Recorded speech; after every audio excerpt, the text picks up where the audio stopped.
خب سلام و درود به شنوندگان بینندگانی که ما را میشناسند. البته بسیاری ما را میشناسند. من فیض‌الله سفرов هستم، سابق عضو گروه 24 نماینده در فدراسیون روسیه بودم و امروز یکی از دانشمندان دانشگاه ملی جمهوری تاجیکستان هستم. متخصص پیشبری فاکولته فیزیک هستم.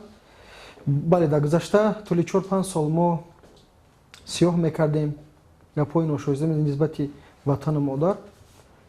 البته فهمیدیم خطاگیر گشتیم، اومدیم امروز فعالیت داریم، ساق سلامتیم. او گپ خبرایی که در وسایل اخباری اومیان که در وسایل اجتماعی یعنی که اینترنت هست و نسبت برادر ما شرافالدین گدایف هست که او گویا شکنجه شده است، گویا که زندانی شده است. البته این یگان تاش اساس ندارند، چون امروز قطعی او خوردیم در وقت خوراک نصف روزی یعنی در عبید یک پیاله چای گرفته صحبت کردیم، از او پرسونم کردیم، حال احوالی او را دیدیم.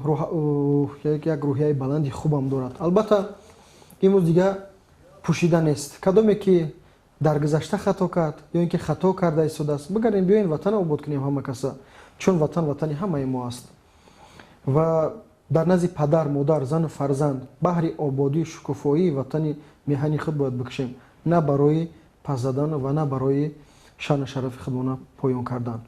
مرحمت میگه که یکی از پدر بزرگان ما میگه این درگاه ما درگاه ناامیدی نیست، 100 بار اگر توبه شکستی باز آی.